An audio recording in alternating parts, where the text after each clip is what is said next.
Hello everyone, my name is Hannah Mohelnitzky, Public Information Officer for the City of Madison Engineering Division, and I'm going to give you a few takeaways to press refresh as you move into your fall coverage. This could be for journalists already in full swing, or just some good reminders for some new broadcasters trying to make sense of this new grind. So hopefully by watching this video, you'll learn ways to get more out of your sources, especially your communication sources, get more enterprise stories that truly impact your audience, use tools readily available to you even right now that will help you get what you need for coverage.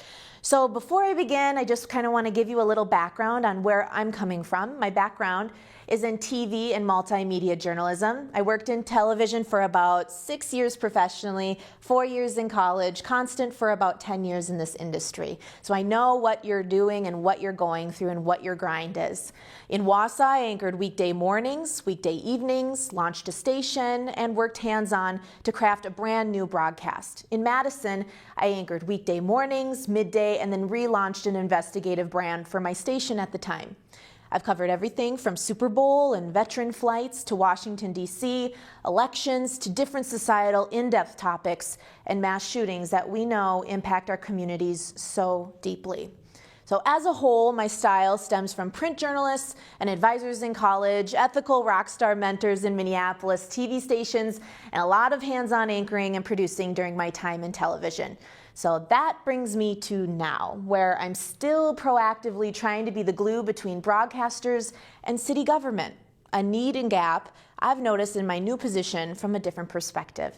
So about a half a year ago, I transitioned into a new position for the City of Madison Engineering Division as a Public Information Officer, which really doesn't sound like journalism or news at all, but I'm more involved in media now than ever. Basically, I'm a spokesperson for the City Engineering Division, and I work with all media daily on every medium, print, radio, TV, digital, you name it, all of it, about all of our projects, which is a lot in engineering because we build the city from everything, stormwater infrastructure, street reconstruction, facilities projects, to our crews who maintain all of the roads, bike paths, sewers, and buildings we design. All topics you report on, taxpayer dollars go toward, and viewers care about. A lot of story ideas in there.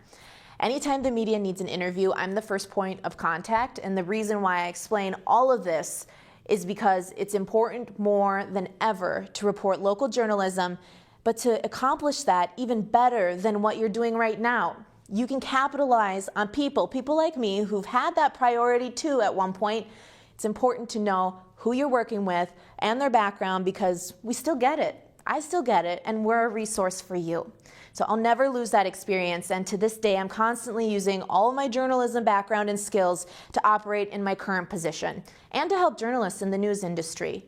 So if you don't know your local PIO or comms person, often that's a great first step into getting some of the best stories first, right? Right now, most newsrooms want new, now, next. Enterprise stories that impact your communities emotionally, financially, and everything in between before anyone else, and give content you can't find anywhere on the internet. To get those stories, there are a few ways you can get started. So number one, identify your communications people in your community. So this could be as easy as setting up an Excel sheet, Google Doc for yourself as your own Rolodex, including local hospitals, surrounding municipalities, public information officers if you have them. If you don't, who is the communication contact in your area? Major corporations in your community, city government contacts, police, fire, water utilities, streets, engineering, inspections, your local mayor's office, parks, planning, transit. Usually municipalities have these sections, and all of this could come from one person depending on how big or small your municipality is, but definitely worth checking in on these. So especially if these contacts come from your medium, chances are they get what you're trying to accomplish and can make your life a whole lot easier. So an example, I used to be a morning anchor. I have no problem going live in the morning, and I understand its needs and to be visual. Good visual examples, demonstrative, you know, you get it. Number two, reach out to the comms people, old school style. Go back to the basics on this one and take a page out of the old school print journalists in your community. So meet up with those contacts we just talked about. When I first started here in this position, the first journalists to connect with me almost immediately were print journalists. They wanted to meet for a quick coffee, share how they approached the beat, share what they've been covering. They established a relationship with me. I know you've heard that before.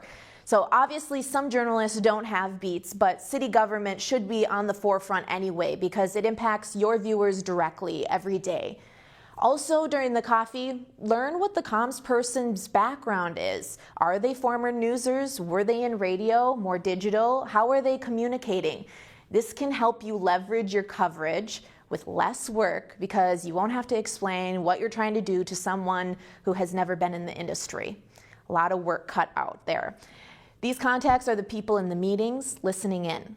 Obviously, they're not necessarily going to call you every time they get a story idea, but more times than not, a good comms person should have a couple of good enterprise nuggets in the back pocket just in case broadcasters ask after their interviews. So most likely, they'll have something for you that you can use.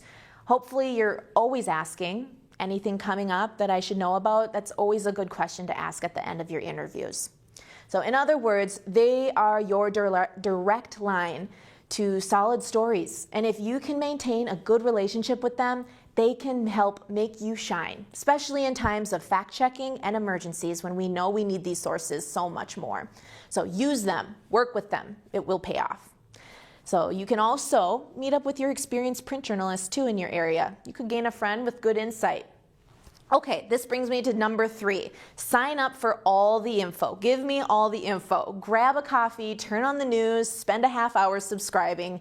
It's really easier now than ever to stay connected to these updates. So e-notifications, Facebook pages, Twitter pages, city newsletters, email lists that are associated with Common Council. Are there local podcasts that you can glean story ideas from? Instagram, project pages online with email lists for key projects in your community. A lot of the time, engineering or public works divisions have these project lists that you can kind of sign up for and get updates like that. Does your mayor have a Twitter account or social media? Neighborhood associations in the areas, what are those and how can you work with them to get ideas? Nextdoor, and a lot of municipalities have maps. They are often overlooked, in my opinion. Now, the maps have a lot of good information from them. They come directly from the agency. So they may include pavement information, floodplains, property information. With a quick search, I think I found in Merrill, the city has some good mapping tools, to Eau Claire, e-updates on their homepage, all the way to Milwaukee's open data portal, where you can get a number of chunks of data from liquor licenses to maps that show asthma prevalence and even more than that. So you can get story ideas from other markets too by checking out their maps and really their tools. Also, you can get your data from this. So this isn't just for investigative journalists. This can work for everyone. Go through the data. Assignment editors, producers, news reporters, new reporters, experienced anchors. Clicking around and you can kind of find some good story ideas. The need for accurate information has always been a foundation for broadcasters. But just know, it's also for us sources now as well. So get to know your local comms people. They're your eyes and ears inside. And if you establish a good relationship and use the tools, you will be the journalist with the better quality stories for your viewers. If you have any questions about anything I talked about today, want a workshop that looks more specifically at infrastructure, city process that way, feel free to reach out to me, hmohelnitzky@cityofmadison.com. Thanks everyone, and I hope you have a great day and hopefully this helps.